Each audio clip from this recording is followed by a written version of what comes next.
The wind was so Oh cold that my it felt like tiny God. knives cutting into her skin.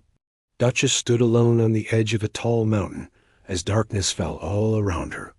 The snow was falling thick and fast, covering the ground in white. It was getting harder and harder to see anything at all. The temperature was dropping lower and lower, and there was no shelter anywhere. No barn, no trees close by. Nothing but empty space and the dangerous cliff edge just behind her. She was shaking badly now, her whole body trembling from the cold. Her breath came out in big clouds of white vapor. Her golden coat, the one that usually looked so beautiful and bright, was now covered in ice and snow. Her legs were weak, her eyes were scared. She did not understand why she was here. She did not understand why she was alone. Just a few hours earlier, a man named Frank Brennan had brought her to this place. Frank was the owner of Crescent Ridge Ranch, a huge piece of land that stretched across the mountains of Colorado. He was a tall man in his 70s, with a hard face and cold eyes. When he had led her to this spot on his horse, he had taken off her halter and just left her there. He had not said anything. He had not looked back.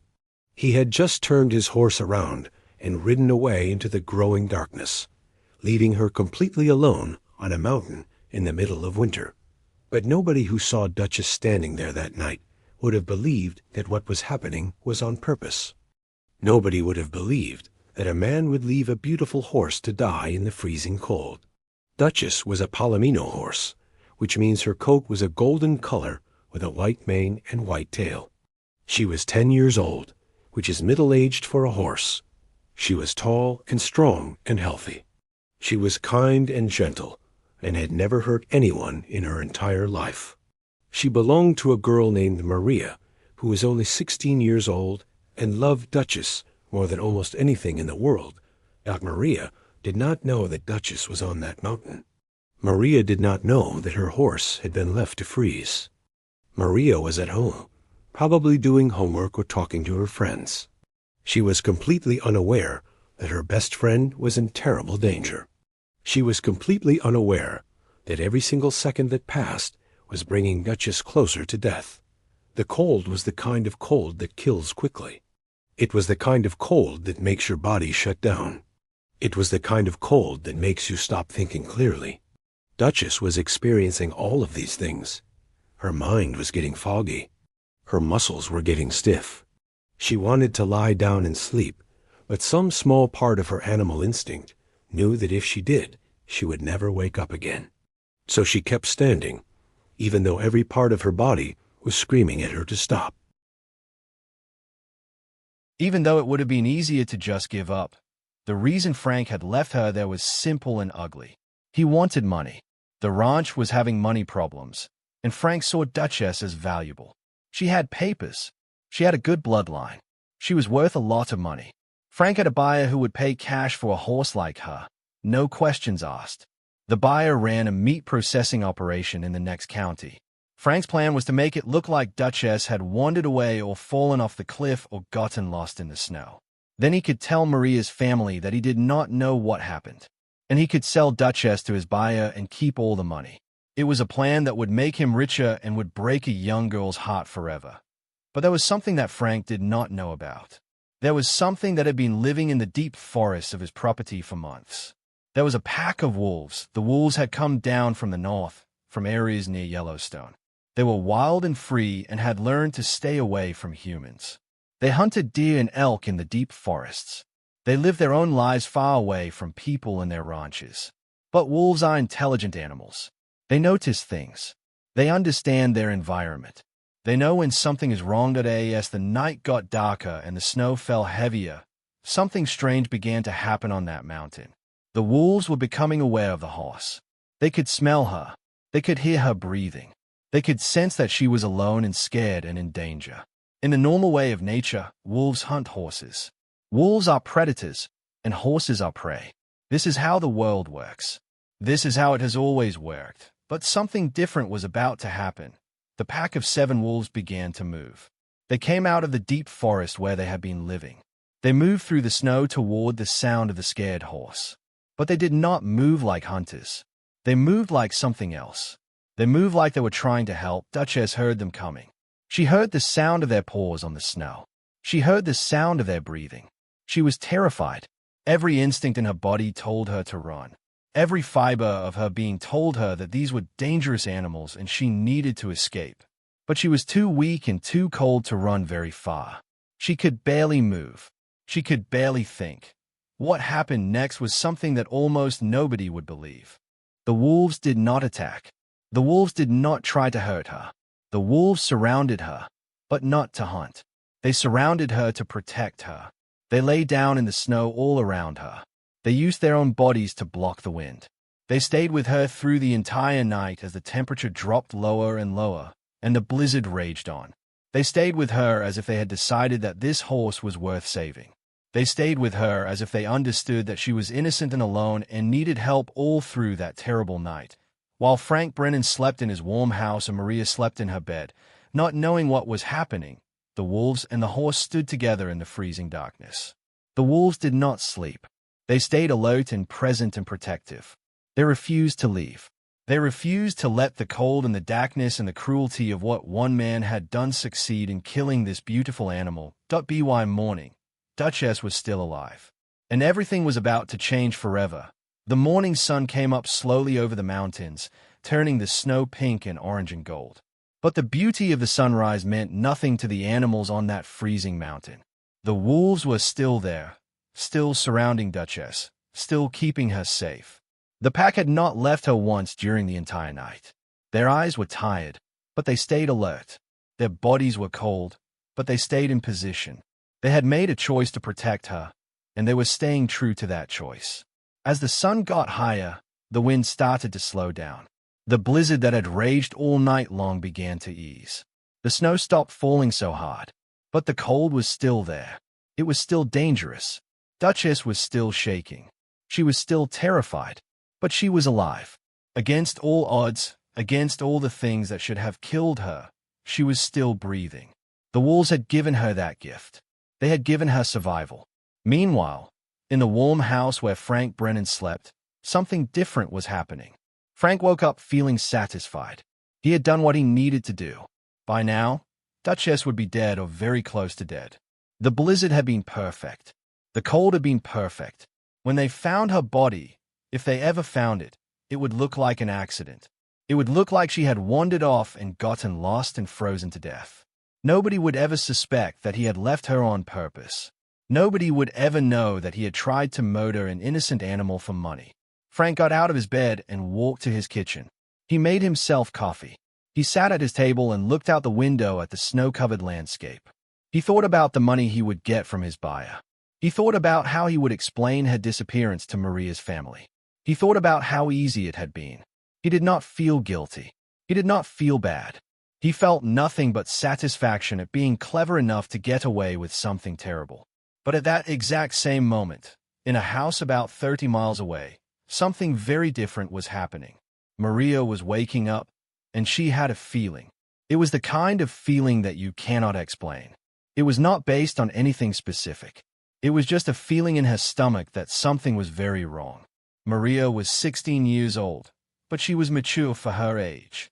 She had always had a special connection with Duchess. They understood each other. They trusted each other completely. And now, through some invisible connection that nobody could explain, Maria knew that Duchess was in trouble. She got out of bed immediately. She put on her warmest clothes. She grabbed a jacket and her boots and her phone. She went downstairs and found her mother in the kitchen making breakfast. Maria told her mother that something was wrong with Duchess and that she needed to go to the ranch right away. Her mother could see the worry in her daughter's eyes, and she did not argue. She gave Maria the keys to the family truck, and Maria drove away as fast as she safely could. The drive to Crescent Ridge Ranch took about 4 to 5 minutes. The roads were still covered in snow from the blizzard, and Maria had to drive slowly. But inside, she was driving fast with fear and worry. She kept thinking about Duchess. She kept thinking about how they had spent so many happy days together. She kept thinking about how much she loved that horse. She could not bear the thought that something might have happened to her.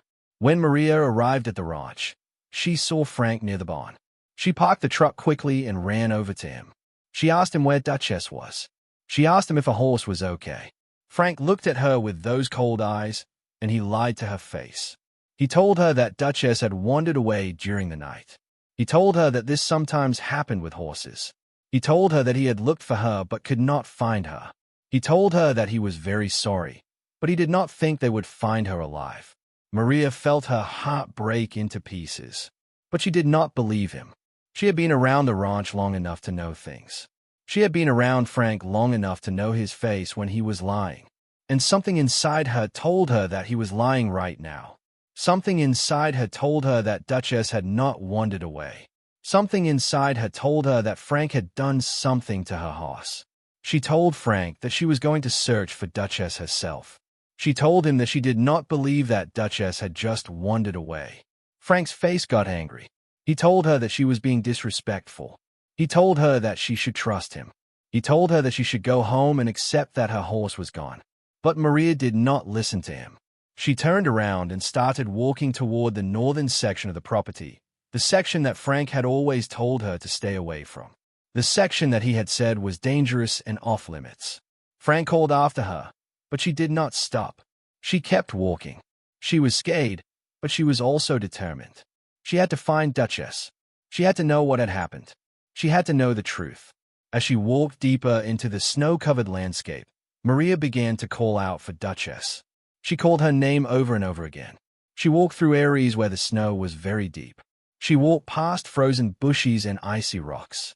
She walked toward the forest that she could see in the distance. And after about an hour of walking, getting colder and colder, getting more and more tired, she heard something. It was a sound that made her stop in her tracks. It was a whinny. It was a horse sound. It was Duchess's sound. Maria knew that sound better than she knew anything else in the world. She started running toward it, running through the snow, her legs getting heavy, her breath coming fast. She ran toward the forest. She ran toward the sound of a horse. And she did not care anymore about Frank or his warnings or his lies. She only cared about finding Duchess and knowing that she was safe. The snow was getting thinner as she got closer to the trees. The forest was starting to appear in front of her. The sound of Duchess came again, and this time it was louder. This time it was very close.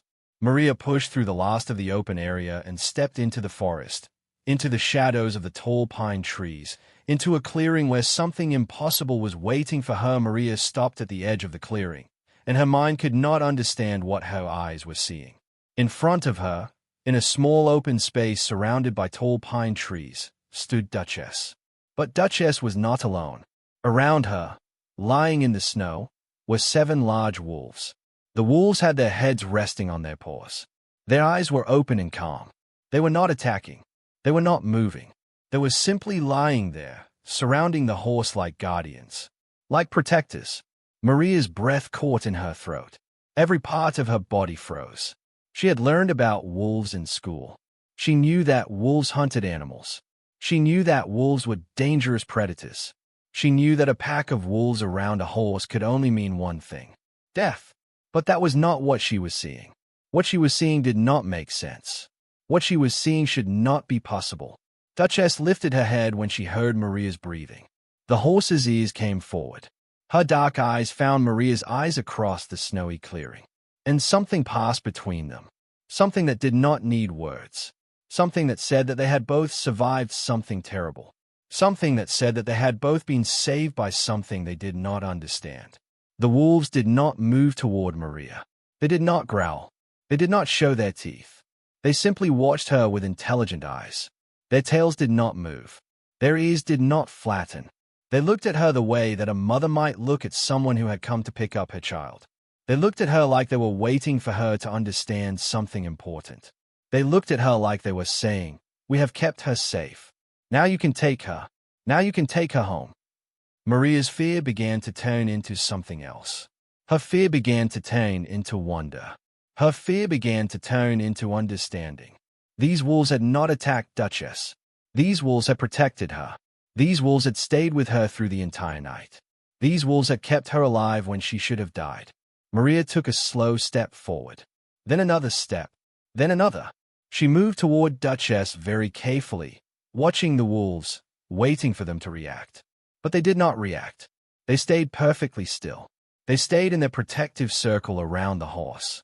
Maria kept moving slowly, her heart pounding in her chest, her mind still trying to understand what she was witnessing. When Maria got close enough, she reached out and touched Duchess's neck. The horse was cold. She was shaking. She was covered in ice and snow. But she was alive. She was breathing. She was warm underneath the freezing exterior. Maria put her arms around Duchess's neck and held her tight.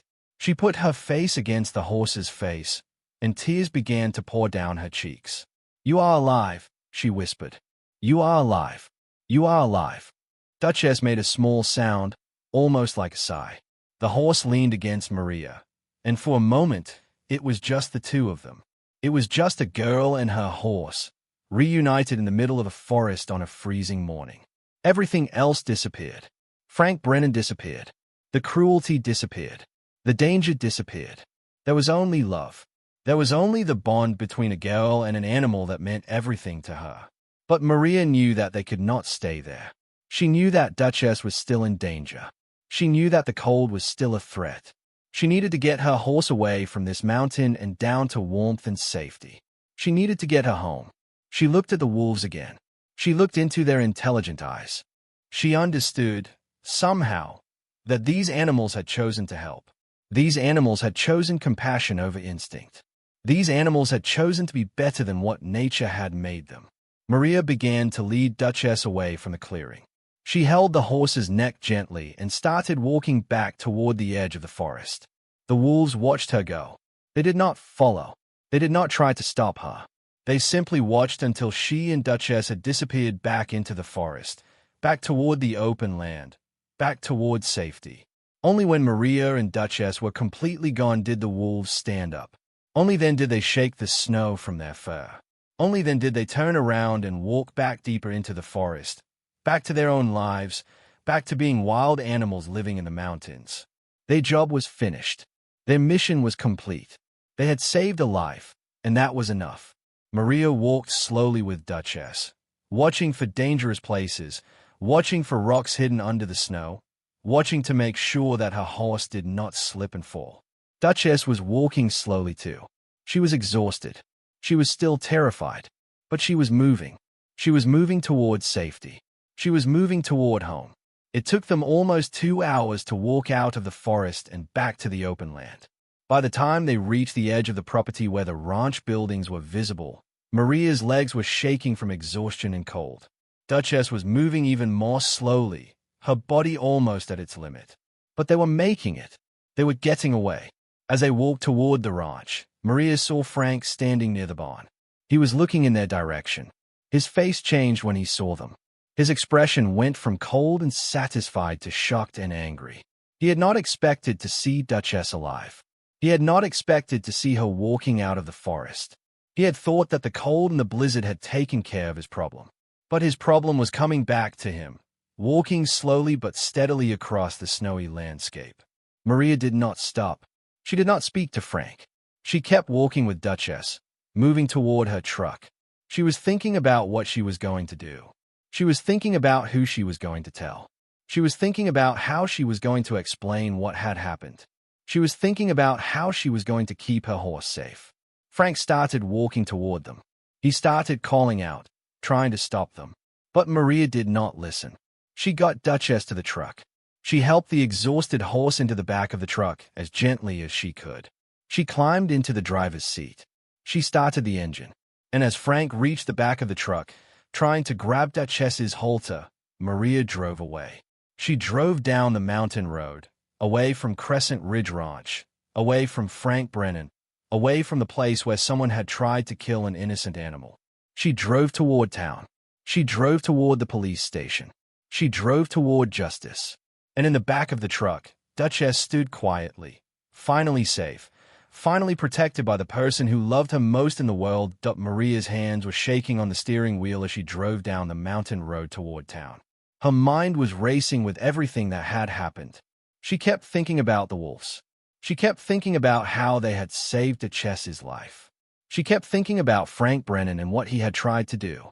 She kept thinking about how evil someone could be, How could a person be cruel enough to leave a beautiful animal to freeze to death? How could someone care so little about the suffering of another living creature? These questions burned in Maria's mind as she drove faster toward the police station. Duchess was standing in the back of the truck, still shaking from cold and exhaustion. Maria had put a blanket over the horse's back before they left the ranch. She had given her water from a bottle. She had spoken to her gently, telling her that everything was going to be okay now. But Maria's own voice had been shaking as she spoke. She was angry. She was frightened. She was determined. The town of Ridgewood was a small place, with only about 3,000 people living there. Everyone knew everyone else. The police station was a small building made of red brick, sitting on Main Street between the library and the town cafe. Maria pulled the truck up to the front and parked it carefully. She left Duchess in the truck with a blanket and the door open for fresh air. Then she walked into the police station. Inside, a man named Officer Tom Wilson was sitting at the desk. Tom was 52 years old and had been a police officer in Ridgewood for 27 years. He knew Maria's family because they had lived in town for a long time. He knew Frank Brennan because everyone knew Frank. Tom looked up when Maria came in, and he immediately saw that something was wrong. The girl's face was pale. Her eyes were red from crying. Her clothes were wet with snow and sweat. "Maria," Tom said, standing up from his desk. "What happened? Are you okay?" Maria took a deep breath. Her voice shook as she began to tell the story. She told Tom everything. She told him about how Frank had said that Duchess had wandered away during the night. She told him about how she did not believe Frank's story. She told him about how she had gone searching in the northern section of the property. She told him about how she had found Duchess alive and safe, surrounded by wolves that had protected her instead of attacking her. Tom's face changed as he listened. He became more serious with each word that Maria spoke. When she finished telling him about driving away from the ranch, Tom asked her a simple question. "Maria, do you think Frank left Duchess on that mountain on purpose?" Maria nodded. "Yes," she said. "I know he did. I could see it in his face when I told him I was going to search for her. He was not worried that I would not find her. He was angry that I was searching at all. And when he saw me coming back with Duchess alive, he looked shocked. He looked like his plan had failed." Tom was quiet for a moment. Then he said, "Show me where Duchess is. I want to see her condition." Maria took Tom out to the truck. When Tom saw Duchess, he could immediately see that something was very wrong with the horse. Duchess's coat was matted and covered in ice. Her legs were shaking badly. Her eyes were dull with exhaustion and fear. She had clearly been through something terrible. Tom gently touched her neck and felt how cold she was. He looked at her hooves, which were cracked from the ice and cold. He looked at her ribs, which were showing through her coat because she had not eaten well in a long time. "This horse has been through a lot," Tom said quietly. "And I believe your story, Maria." Tom walked back into the police station and made a phone call to his supervisor, Captain James Martinez. He explained the situation and told the captain that he wanted to launch an investigation into Frank Brennan's actions. Captain Martinez told Tom to come to the station immediately and bring Maria with him. Tom said that Maria needed to take care of her horse first, so Captain Martinez agreed that they would meet in an hour. Maria called her mother and explained everything. Her mother came immediately to pick her up and take her and Duchess to their own home, where Duchess would be safe and warm. Maria's mother was very angry when she heard what Frank had done. She told Maria that she had done the right thing by reporting him. She told Maria that sometimes people did terrible things, but that did not mean those terrible things had to go unpunished. While Maria was taking care of Duchess at her home, giving the horse warm water and hay and blankets, something else was happening in town. Word was spreading. People were talking. The story of how Frank Brennan had tried to kill a horse was spreading through Ridgewood like fire. People who had lived in the town for years began to remember other stories about Frank. They remembered times when he had been cruel to his ranch hands. They remembered times when he had been dishonest in business deals. They remembered times when he had shown no compassion for anyone or anything.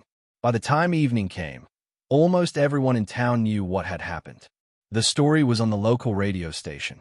The story was being discussed at the cafe.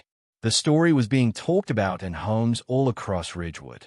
And Frank Brennan's reputation, which had always been questionable, began to fall apart completely. At 8 o'clock that evening, Captain Martinez and Officer Tom Wilson drove out to Crescent Ridge Ranch. They had a warrant to search Frank's property and his records. They wanted to find evidence that proved he had planned to sell Duchess to a meat processing operation. They wanted to find proof of his cruelty. When they arrived, Frank was sitting in his living room, watching television. He had no idea that the police were coming. He had thought that Maria would keep quiet. He had thought that nobody would ever know what he had done. He was wrong. Captain Martinez knocked on the door. When Frank opened it, he saw the captain and 2 police officers standing on his porch. He saw Tom Wilson, the officer he had known for years. He saw the serious expressions on their faces. "Frank Brennan," Captain Martinez said, "we have a warrant to search your property and your records. We are investigating animal cruelty charges. You have the right to remain silent. Anything you say can be used against you in court." Frank's face turned white. His hands started shaking. He realized in that moment that his plan had failed. He realized that his cruelty had been discovered. He realized that justice was coming for him, and there was nothing he could do to stop it. The next morning, Frank Brennan was arrested and charged with animal cruelty. The police found evidence in his house that proved everything. They found emails between Frank and a man named Derek Hollins, who owned a meat processing operation. In these emails, Frank had written about selling Duchess for $8,000. He had written about how he was going to make it look like an accident. He had written about how nobody would ever know what had really happened. The emails were clear proof. They showed that Frank had planned the whole thing carefully. They showed that his cruelty was not something done in anger or in a moment of bad judgment. His cruelty was calculated. His cruelty was planned. His cruelty was something he had thought about and decided to do. This made it even worse in the eyes of the law and in the eyes of the town. Frank was taken to the county jail to wait for his trial. He was given a lawyer, but the lawyer knew that the case was hopeless. The evidence was too strong. The witnesses were too clear. Frank would be convicted. It was only a matter of how long his sentence would be. While Frank waited in jail, Duchess was recovering at Maria's home. The horse's condition had been very bad when she first came down from the mountain. She had lost weight. She had been dehydrated. Her hooves had been damaged by the ice and cold. She had been traumatized by her experience. But slowly, day by day, Duchess began to heal. Maria's mother called a veterinarian, Dr. Sarah Chen, to come and examine Duchess. Dr. Chen spent 3 hours looking at the horse, checking her body, asking questions about what had happened. When she was finished, Dr. Chen told Maria and her mother that Duchess was very lucky to be alive. She said that most horses would not have survived a night in such cold conditions. She said that something or someone must have protected her. Maria told Dr. Chen about the wolves. She told her about how 7 wolves had surrounded Duchess and kept her warm throughout the night. Dr. Chen's eyes went wide. She said that she had never heard of anything like that happening before. She said that wolves were wild animals and could not be counted on to show mercy. But she also said that animals could sometimes surprise humans with their capacity for goodness. Over the next few weeks, Duchess slowly got stronger.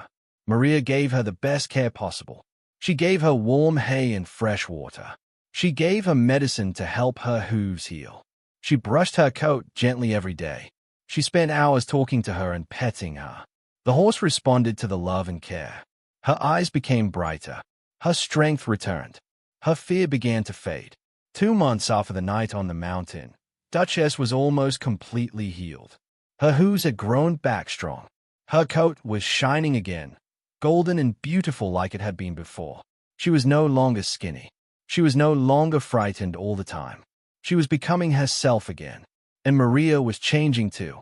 The girl who had found Duchess on that freezing morning was not the same girl who had first brought Duchess to the ranch.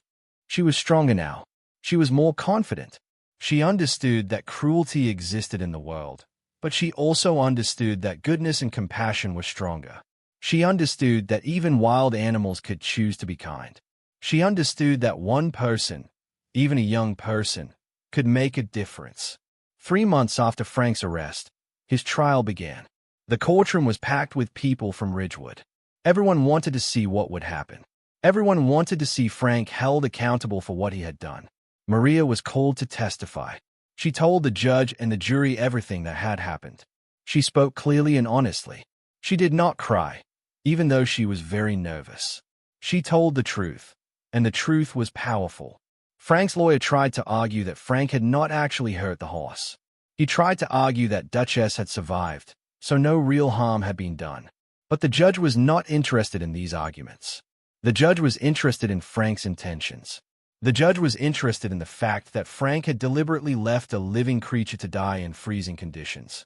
The judge was interested in the fact that Frank had planned this cruelty carefully. After 3 days of testimony, the jury voted guilty. Frank Brennan was convicted of animal cruelty. He was sentenced to 2 years in prison and a fine of $20,000. He was also ordered to pay medical bills for Duchess's care. And he was permanently banned from owning animals ever again. When the verdict was announced, people in the courtroom applauded. They stood up and clapped their hands. Not because they were happy that Frank was going to prison, but because they were relieved that justice had been done.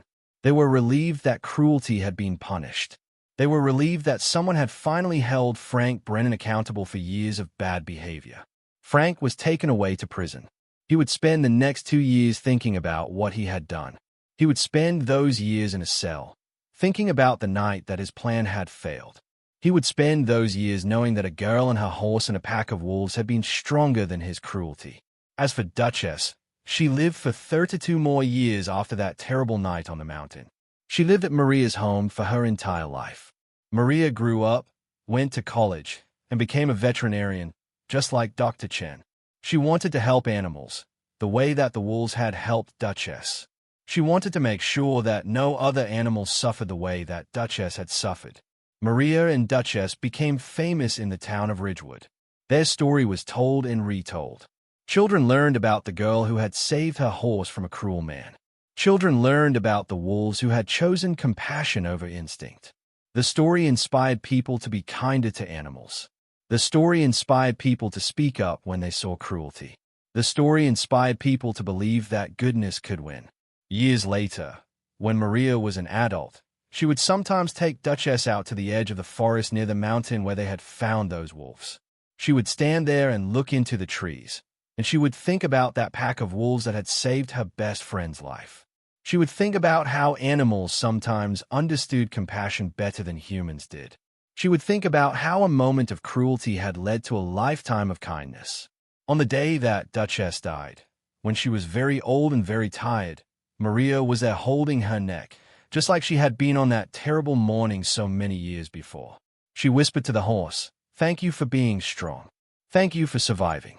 Thank you for teaching me that goodness is real." And Duchess, in her last moment, seemed to understand. The horse's eyes found Maria's eyes one final time. And in that moment, 2 souls that had been bonded by trauma and rescue and love said goodbye to each other. Maria never forgot that night on the mountain. She never forgot the wolves. She never forgot the lesson that Duchess had taught her, that even in a world where cruelty existed, there was always hope. There was always compassion. There was always the possibility that someone or something would choose to be kind. And in the deep forests of the Colorado mountains, if you listen carefully on cold winter nights, you can sometimes hear the sound of wolves calling to each other. And some people say that if you listen even more carefully, you can hear an echo of a horse's whinny, carried on the wind, a sound of gratitude and remembrance for the night that wolves chose mercy and saved a life. The end.